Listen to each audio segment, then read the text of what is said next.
It is time for the Mike Hewitt Show, brought to you by RenegadeRiver.com. And once again, he is ready to go. He's got a big old smile on his face, and there's so much going on. We just got to dive right into it, don't we, Mike? I'm telling you, all jokes aside, the big drama was not what to talk about, but what order to put it in. It's folks, there's some insanity out there, but in the midst of it, I'm loving hearing this. Just imagine Justice Neil Gorsuch. Does that have a nice ring to it or what, Miles Bauer? Absolutely. Oh, I'm telling you, all I wanted was an original constitutionalist, and that's what I got. So from the Trump briefcase full of promises, one after another, and this is the cherry on top of the cake thus far. What are we, only 11 days into his term? Yeah, exactly. But you know what? And the thing that I really love about this is the never-Trumpers out there that said, oh, I'm a constitutional conservative. I could never back Trump. This just kind of is the cherry on top for me as a Trump publican.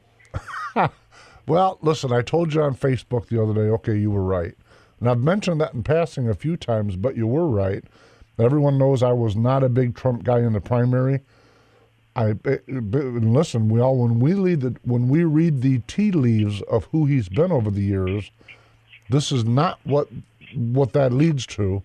Having said that, I'm liking almost everything that the man has done for the last 11 days, and I know that I know that there's a certain segment of the populace who has their absolute both hairs on fire. They're just enraged over the idea that he won, and now he has the gall to do what he said he's going to do. I gotta tell you, folks, I'm sorry, but it's fun to watch.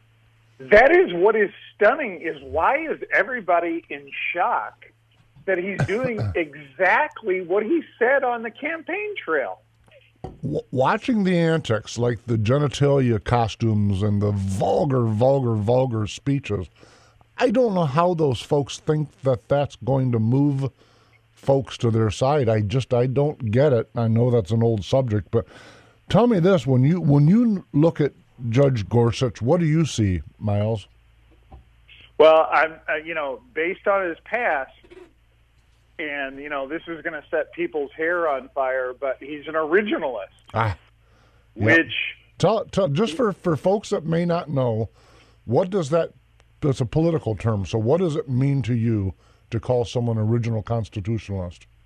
So he believes that the Constitution should be interpreted as it was originally written when the founders were writing it. Right. It is not a living document. It does not change over time.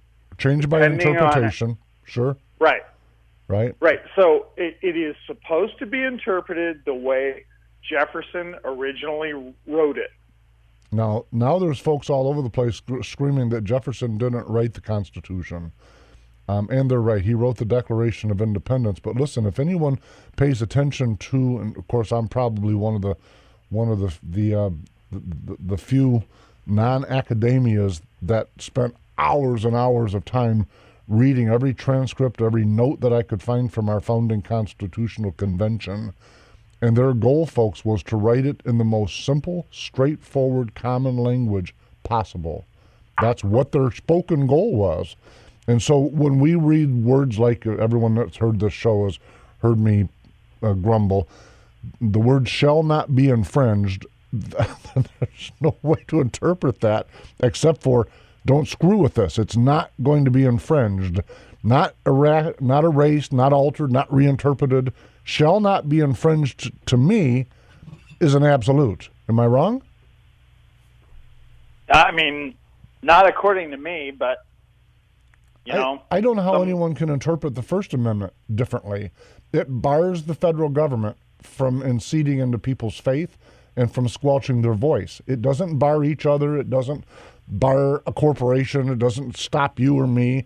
It stops the federal government. The entire Constitution, folks, is largely, almost entirely, designed to empower people and to limit government. And I'll be doggone if I can understand why anybody would have a pushback against that or have a pushback against a person that has a 10-year track record of enforcing exactly that.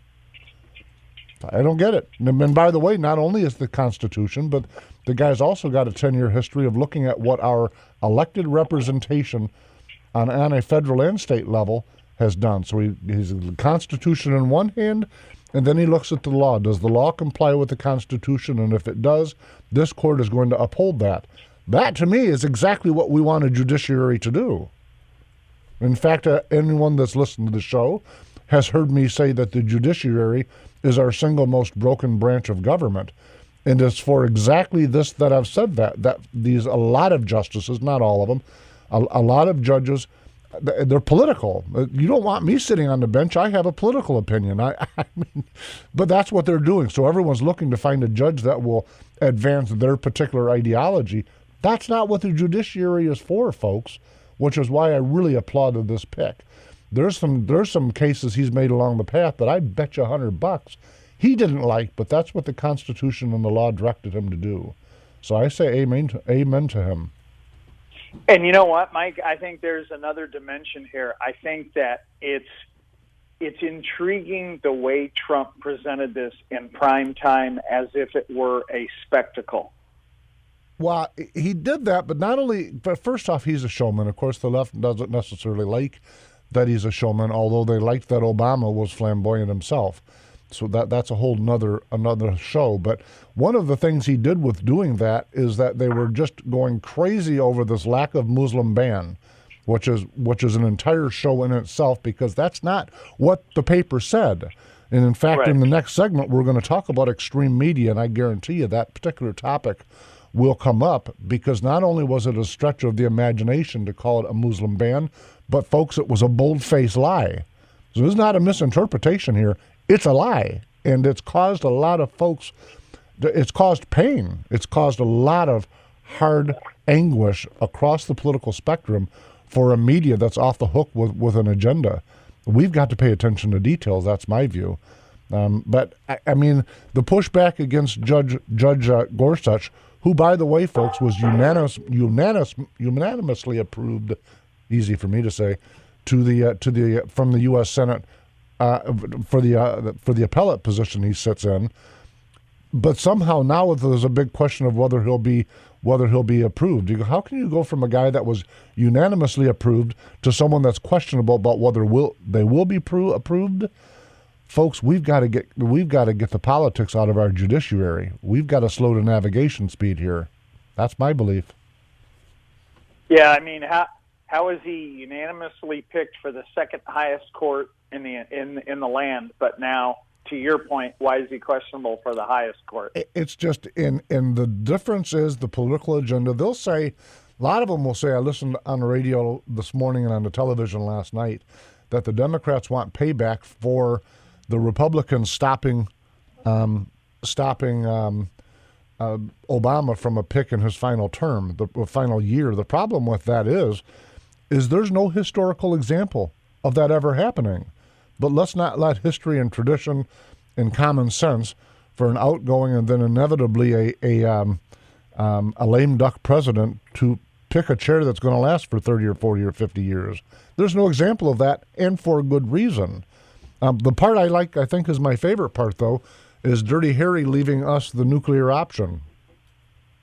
Yeah. That's probably my favorite part. Now, I don't know whether Mitch McConnell will step up to the pump and use it should he need it, but but I certainly hope he does. No, I mean, I think I said at the time when Dingy Harry decided to invoke the nuclear option that the Democrats will loathe the day that they actually did that it will come back to get them. Well, and the fun part about that statement you just made is that's essentially what Dirty Harry said from the microphone in the well of the Senate, that the Republicans would rue the day that whatever it is he was angry about. So he launched this thing that's blowing up in his face. Yep. So to me, it's poetic justice, but it's a great avenue to get politics out of the judiciary. To me, it's a crisis if we don't. That's where I see it. So listen, folks. But Miles, I got to stop you. We're up against a wall. We're go to a break. We can finish that, and then we're going to touch on the extreme media. We'll be right back. You're listening to The Mike Hewitt Show. RenegadeRiver.com is new and used firearms, all priced to sell, plus ammo, reloading supplies, optics, clothing, lasers, and yes, tactical gear. RenegadeRiver.com, family owned right here in Michigan, because you deserve it. The Mike Hewitt Show is brought to you by RenegadeRiver.com.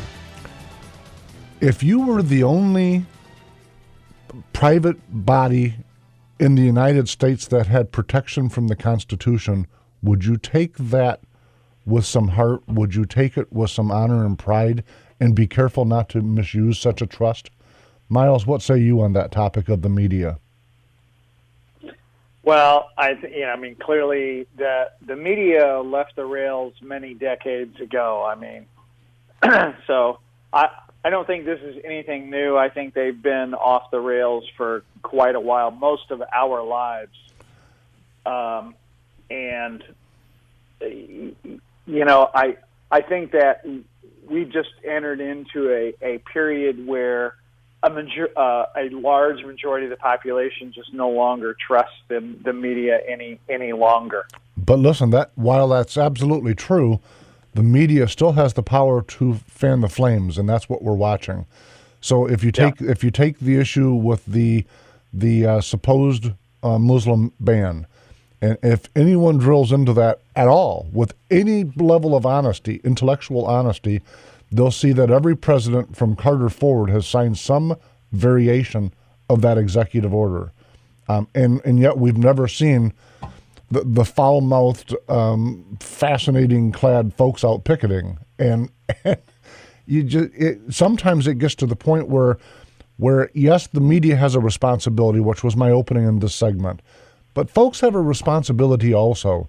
If you're going to go out and run around a street, first off, I absolutely applaud you. I'll fight for your right to do that, but jeepers, don't you have an obligation to yourself to know what the heck you're talking about? That seems to be there's some obligation that citizens have. Of course, the First Amendment, if I'm an original constitutionalist, doesn't demand that you be correct. But it seems like you'd want to be correct for yourself and for your family before you'd run around tearing airports apart, leaving messes behind you, hurting a lot of people and causing our economy a lot of money. It seems like you'd want to know what the heck you're talking about before you embarked on such a nonsensical mission as that. Literally, folks, you don't have to believe me. You can scream at me right now. It's okay. Get on the internet. Go get a hardback book from the library, whatever suits your fancy, but research it. Because A, it wasn't a Muslim ban, and B, like I said, Carter, Clinton, both Bushes, and Obama have all signed various executive orders that are like this. Now, set that aside for a minute and say, all right, what is Trump trying to do? Trump has said we need to find a different vetting system because we're accepting people from countries where there's either no functioning government or governments that are unwilling to share information with us.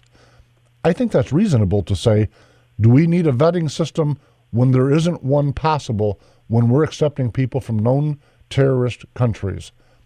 I'd be darned if I can get my head around the idea that ought to be a problem, especially with precedents going back 40 years. Miles, am I off in the ditch? Well, think about it.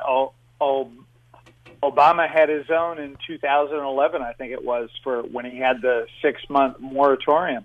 Right. Yep, absolutely. And Carter had one with, everyone knows Iran, but he named a second country in there also. And both Bushes have signed something similar. Clinton most certainly did. And listen, if you look at what are the actual purpose, what does the presidency do? If the president isn't charged with protecting U.S. citizens, then what's this all for? That's the man's function. Whoever sits in that office, that's their job, is to protect U.S. citizens.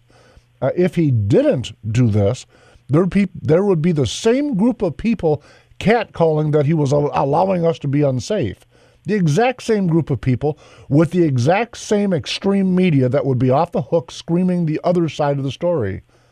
at some point, folks, you've got to empower yourself with knowledge.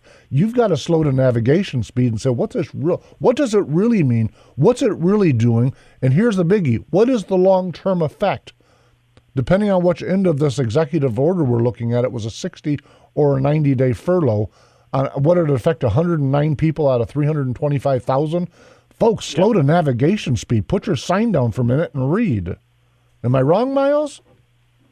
No, I mean, and, think about this. All three branches of government have, in one way, shape, or form, backed up what was called the Nationality Act of 1952, which was essentially put in to attempt to keep communists out of the country.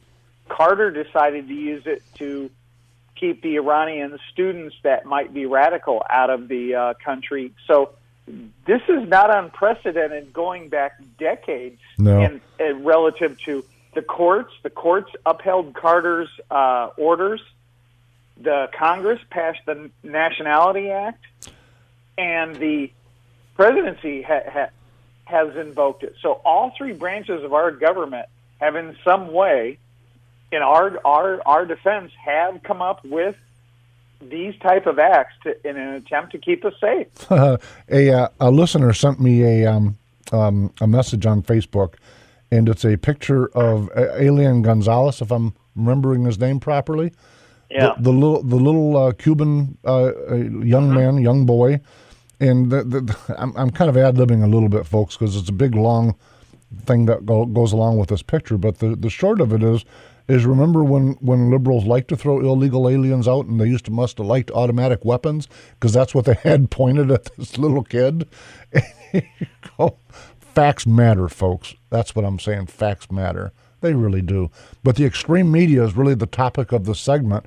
And we've got to reel them in. And the only way I know to reel them in, remember, I'm a capitalist, folks, a proud one. We got to stop paying attention to them. This is silly. Let them talk to themselves. We've talked about on the show many times over the last 4.5 years where they've got an internet group. If you're watching Sunday morning talk shows and you're switching from cable channel to cable channel and then you're onto the broadcast channels and they're all using the same keywords, if you don't think they're gathered behind the scenes in their known, proven little internet exchange group where they're trading ideas on how to advance their political agenda. No, folks, I didn't say share news. Advance their political agenda. Which word do you think would move more people better? What kind of news thinks that way? What kind of news thinks that way? I tell you up front, this is a commentary show. This is Miles and Mize, and more often than not, when Lugwood can be there, this is our opinion on what's going on. They're telling you this is the facts, ma'am, and it's not the facts. It's the facts as they want to twist them after they've gathered together to share the most powerful words, and you can see it channel after channel after channel. You're being worked.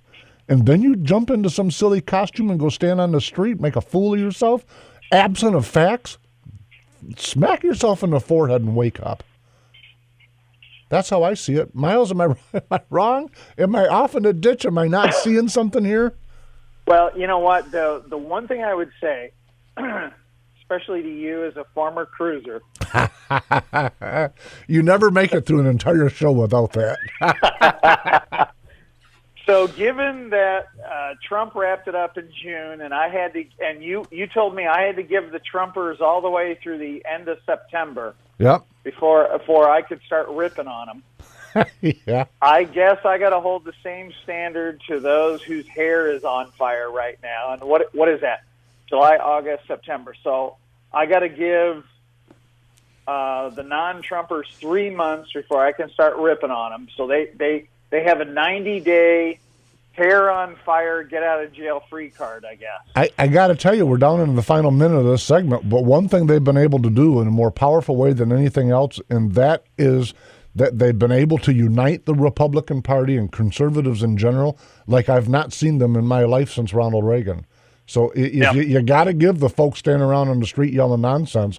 And the Hollywood folks with their vulgar mouths, they've done a great job at uniting the other half of America.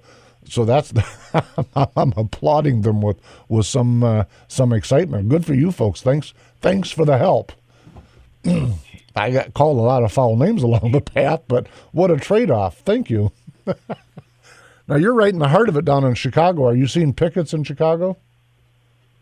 Well, there was during the privileged American white women throwing crayons march. Uh-oh. But none of them, it was hilarious. None of them could explain why they were out there. Those were wet crayons. Folks, we're against a hard break. We're going to come back and talk about the school system a little bit. We'll be right back. This is the Mike Hewitt Show. Renegade River, guns and ammo, and so much more. Old-fashioned service with surprisingly low prices. On M104 at the top of the new 231 bypass in Utica. Or find us at renegaderiver.com because you deserve it.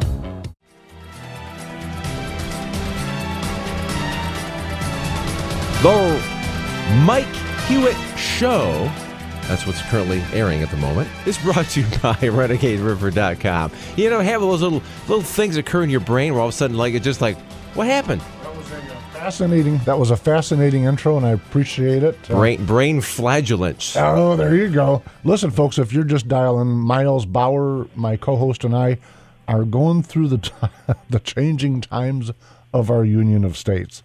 And so there's so much more of the extreme media topic I want to come on, but we don't. Miles is right. We need about a 10-hour show. Listen, there's a professor in a different state. I won't say what state or what professor, et cetera, because it doesn't really matter. I don't want to cause the person that shared this with me a problem. But the professor writes back to one of her students, not all women are female. Trans women are women and not female. And I've read that. And by the way, it went on and on and on. I won't bore you because it gets even more nonsensical than just that sentence. So I read it over and over and over again. And then I went off, got on the internet, Googled up some of this trans stuff, because candidly, I don't understand it. I really don't. If you look in the mirror, it is what it is, and that's what you got, and let's move on. And so I was reading that there are some folks, and I can't say the words because I'm not a doctor, and the words are 5 miles long. They don't look like they spell anything, and I'm only half being serious with that. But it tells me that because of the chemical balances, et cetera, that happens during the womb, that some folks may end up feeling they're a man and they feel like they could have been a woman. They're a woman, they feel like they could have been a man. But when you Google that, it comes up with the word treatment. It automatically pushes the next word in the search, which is treatment. It can be treated. And so then we're off into this ideological or moral debate about whether it should be treated or not. And if you're a young boy and this has been the result and they can document it, and your choice is either to have them treat you, so you're a parent and you're looking at your young child and you think this might be the case because of a chemical imbalance, you take that child to the doctor and the doctor says, yes, it is, that's what it is. Now you've reached a choice. 3, in fact. You can leave the child as that child is. You can ask the doctor to try to reach a balance on the chemistry that's problem. Again, I'm not a doctor, so I know I'm talking like a layman. That's what I am. But to me, it's still just 3 paths. Leave him as he is, ask for treatment, or go through some surgery and make him become a she, et cetera, et cetera. And to me, that's not even a logical course. I don't get it. But the part I really wanted to talk about is where our school systems are at. Because the person that was telling the student that, the professor, she isn't a doctor either. And she said it even more clumsy than I just did. And it tells me that this person is supposed to be teaching economics and social awareness and other things. This person's advancing an ideological agenda. Freedom of speech? Okay. But the student paid for a class that has nothing to do with this person's sexual political opinions. And you say, it's kind of like I was talking about in the media in the last segment. Aren't we tired of getting stuff that we're not paying for in trade for what we actually thought we were getting? As a society, when do we say to the school systems, higher education in public schools, by the way, enough, leave your politics at home? Is that too much to ask? Folks, listen, I'm obviously in this. I'm a partisan. I don't hide it. I'm a constitutional conservative. I'm proud of it. I'm a Republican because that's the best vehicle to advance my cause. I'm upfront about that. But if I were a professor and I was teaching mathematics or can you imagine that, Miles? Or some other, I wouldn't take my politics with me. That's not what folks are paying for. And it's hurting our country. We're seeing young folks come through that are brilliant minds with no thinking skills, that are brilliant minds that are lost in all of these nonsensical extreme left, not your average Democrat, extreme left crazy notions that suggest that wearing a genitalia costume downtown will somehow have an effect on our political environment. That's insanity. It just is, to use that word. But we, the parents, we, the taxpayers, we, the consumers watching television, we have the power to say enough. And it's time to use that power, folks. That's what I'm telling you. This off-the-hook, zany, everything from sex to economics, that's not Democrat or Republican anymore. It is far left. I don't want to be France. Our founders fought a war so that we wouldn't be a direct democracy like France. I don't want a perverted nation. So the schools need to put the phone back on the hook and get back to academia. Miles, you're a lot more educated than me. Am I wrong on this topic? No, I mean, I think another example of what you were talking about, there was a professor yesterday that said Colin Kaepernick was more of a patriot than Tom Brady because Brady had the audacity to have a Making America Great Again hat in his locker. And Kaepernick was not standing up during the national anthem, and he thought that Kaepernick was a better patriot than Tom Brady was. I mean, it's football, it's sports, it's recreation. It's not a political statement. Listen, let me read. It's a paragraph, and I apologize to you folks. I don't like to read on the air, but sometimes to help me convey, I've got to. So this is a quote from a guy named Professor Chester M. Pierce, an MD, professor of education and psychiatry at Harvard. Every child in America entering school at the age of 5 is mentally ill because he comes to school with certain allegiances to our founding fathers, toward our elected officials, toward his parents, toward a belief in a supernatural being, and toward the sovereignty of this nation as a separate entity. It's up to you as teachers to make all these sick children well by creating the international child of the future. Folks, this person in that school is in charge of, they're tasked with teaching a lot of the folks that go out across this union of states and educate at other higher education centers. And by the way, I'm reading a list of quotes that's so long I have to scroll it on my iPad. These folks are off the hook. They're not talking normal. I don't know how else to say it to you. There is a mental illness, but I think I've just found where it's at. Why are we paying for that? Why are we standing back and saying our higher education has had almost a 1,000% increase in tuition cost since 1980? And by the way, that doesn't include taxpayer money. That's just the tuition. To have morons like this think that they're going to remold the children that are our children, not their children. They're not some globalist, which is, by the way, is going to help me go from that to the Enigma in a few minutes when we're talking about no nations, no borders. They want a different world, but they don't want America at all. That's what I'm telling you. And we're paying for it. Talk about a smack your head moment. To think that this man says that every child in America at the age of 5 is mentally ill because he or she has not become part of some big, gigantic global thing. Folks, they're off the hook. We got to stop paying for that. What say you, Miles? I completely agree with you. When I read these quotes, until our parents and taxpayers are empowered to hold schools accountable, and it goes on, and you read these things, it's professor after professor from all of these high-end Ivy League joints that folks, we've been raised up in the. I'm 56 years old now. Holy moly!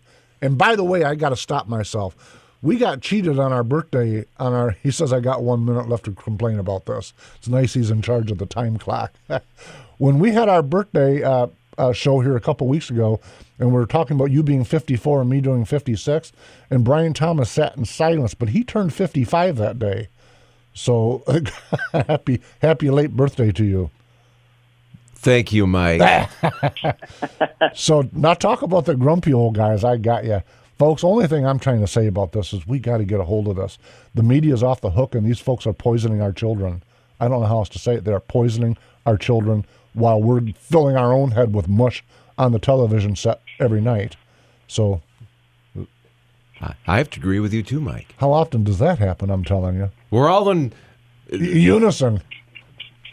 praise the Lord. Oh, my goodness. Speaking of that, did you see where Nancy Pelosi said that the Democrats are doing the Lord's work? Oh, really? All right, folks, we're up against a break, but we're going to come back with an Enigma Report to remember. You're listening to The Mike Hewitt Show. RenegadeRiver.com is new and used firearms, all priced to sell, plus ammo, reloading supplies, optics, clothing, lasers, and yes, tactical gear. RenegadeRiver.com, family owned right here in Michigan, because you deserve it. The Mike Hewitt Show is brought to you by RenegadeRiver.com, and we've turned that corner once again. Here comes the Enigma Report. Listen, folks, I'm watching all the signs, and for the last couple of weeks, I've made fun of the genitalia signs and all of that. I don't get it, and it's okay. I don't need to. But there's been a lot of signs I've seen that are alarming, and to the point where I have to draw special attention to the words this time, because most of the signs I interpreted as nonsensical, as knee-jerk reactionary. But this one particular sign, it reads, "No nations, no borders." That's a really dangerous thought. I'm just telling you that. Let me give you an example. When I did the back cover of my first novel, America's Final Beginning, it showed an antique-looking view of North America, and it was referred to as the Tri-States province, a division or a charter of the Global Socialist Authority. And folks, I don't want to be shrill, but that's what they want. When you read these quotes from all of these high Ivy League educators and folks from the psychiatric industry, and they're talking about exactly that, from Harvard and from Yale, et cetera, et cetera. I mean, a bunch of them. You can find them, and then you can confirm them, because before I started reading them on the air, I confirmed them. And I think about all that. I think of the pushback against Judge Gorsuch because he's a constitutionalist, or because they want to pay back the Republicans. And interestingly enough, Trump didn't really even run as a Republican. If he ran it as anything, he ran as an independent. I mean, the entire primary and in the general, he was attacking both sides, and probably rightfully so, by the way, because if we want to fix this, and it needs fixing, we have got to get somebody willing to go in there in the bowl of alligators and start throwing out the bad ones, and most of them are probably. We need somebody like that. But when the reaction is to erase our borders, I've heard that argument for a long time. I remember, in fact, Miles, it was one of the times I was flying to Illinois, so it's been a long time, back when I used to go there often, and I was sitting in an airport, and I got into a big, long debate with a college student back then, she's much older now, certainly, but she was telling me then that the borders were an obstacle and needed to be erased, that's archaic, to use her word. That's archaic thinking. And that, folks, there's no such thing as that. If you take away your borders, you have no country. That's sovereignty, and borders are what defines a country framework, and then you build what you want to be from there. We really, really, really need to think about what path we're on. We got to slow this thing down. I'm praying, to use that, I'm praying that President Trump is able to pull the reins back. But there's a whole bunch of folks that have spent a lot of time getting miseducated, and that's why we're seeing these kind of things with almost mainstream now. Miles, are you seeing it where you're at, or am I the Lone Ranger up here? No, and I think even in the news, I mean, when you see Great Britain pull out of the EU, it's a realization by the population that they're seeing their culture and their identity torn away from them when they get into even an economic organization like the EU. Right. It was an interesting idea on paper, but when it actually goes into practice, I think that the Brits just saw their identity being torn away from them. And it is exactly that identity. And I'm with the founders when it says the government that governs best governs closest to the people. If I have a problem with our local state representation or our local senator, indeed our congressman, I can go talk to that person. I'm nobody special, folks. I'm not rich. I don't, like I've often joked, I don't drink brandies and I don't smoke cigars. I can literally go talk to those folks and have a conversation. If nothing else, yes, to advance my belief on whatever the topic is, but moreover, to get an understanding. I saw somebody on Facebook the other day just absolutely excoriating the incoming state party chair for the Republican Party. I go, you know what? The guy's very accessible. Why would you list all of these things about you wonder whether he is or isn't? Call him. Shoot him an email. In this modern age of communication, we don't have to be shrill and throw bombs and wonder. We can get a hold of people. I mean, if folks that don't like a two-caste society, don't cause it by not reaching out if you've got a question on your mind. But that's the benefit of having sovereignty. I'm still yelling about states' rights. These folks want global rights. I'm going, slow down. Let's look at the UN for a minute. You mentioned the EU. Let's look at the UN. They put great countries on their humanities board like Cuba and Iran. You go, really? Those folks are the folks that should be sitting on the humanities committee? And who's funding the UN? What nation is it sitting on? That's largely funded, overwhelmingly funding it. It's the one nation that the UN pushes back hardest on, ours. And listen, if France wants to be a direct democracy, good for them. I want a small r. I want a Republican form of government because that empowers more people. And it's proven to provide greater wealth to more people than any system currently or in history. Why would folks look at that and say, we need to change it? That's not fair. I don't understand that. Help me out, Miles. Why am I missing the boat here? Well, because they believe that,